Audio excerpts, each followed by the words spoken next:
बाहेर पाऊस, एका बाजूला छोट्या छोट्या मुलांनी ठेवलेला भंडारा. रामकृष्ण हरी मित्रांनो, मी मंगेश सपकाळ. पण शिव काय म्हणतो बघा. आम्ही गणपती बाप्पाच्या भंडाऱ्यात चाललो.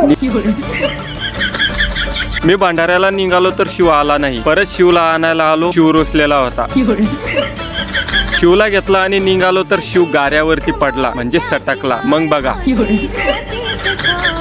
शिव पूर्णपणे भरला होता. शिव रडत होता. पुन्हा शिवचा मेकअप करून निघालो जेवायला. इथे आलो तर पाऊस चालू झाला. गणपती बाप्पा यांचा भंडारा, छोट्या छोट्या मुलांनी बसवलेला गणपती आणि छोट्या छोट्या मुलांनी नियोजन करून ठेवलेला भंडारा. गणेशोत्सव म्हणजे आनंद, उत्सव, भक्ती आणि समाज भावना जगावणारा सण. मोठ्यापासून लहानापर्यंत सर्वांनाच हा उत्सव आवडतो. आपल्या घराघरात, मंडळामध्ये, गावोगावी गणपती बाप्पांची स्थापना केली जाते. पण या सगळ्या उत्सवात एक वेगळीच गोड परंपरा आपल्याला गावामध्ये दिसते. ती म्हणजे छोट्या छोट्या मुलांनी ठेवलेला गणपती बाप्पांचा भंडारा. गावातील 10, 15, 20, 25 वर्षातील मुलं एकत्र जमतात. हातात छोटी टोपली, पिशवी किंवा मातीची भांडी घेऊन ते गल्लोगल्ली फिरतात. त्यांच्या चेहऱ्यावर हास्य आणि ओठावर एकच आवाज, गणपती बाप्पा मोरया. त्यांचा भंडारा. गावकरी या मुलांच्या भक्तिभावाला ओळखतात. कोणी तांदूळ देतो, कोणी डाळ, कोणी फुलं. मुलं आनंदाने ते सगळं गोळा करून भंडाऱ्यात साठवतात. या भंडाऱ्याच्या निमित्ताने मुलांना उत्सवात आपली खास भूमिका मिळते. मोठ्यांच्या मंडळात त्यांना नेहमी फक्त बघण्याची भूमिका असते, पण या भंडाऱ्यात तेच प्रमुख असतात. छोट्या मुलांनी ठेवलेला भंडारा फक्त खेळ नाही तर एक संस्कार आहे. त्यातून मुलांना समाज भावनाचा, दान धर्म,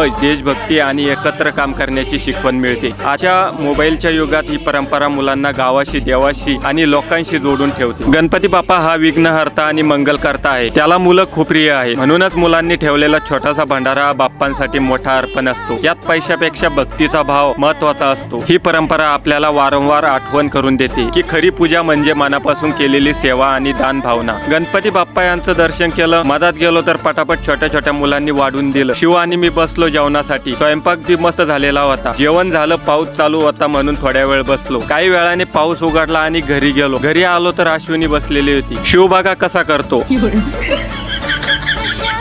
चला, व्हिडिओ आवडला तर व्हिडिओला लाईक, फॉलो करत जा. रामकृष्ण हरी.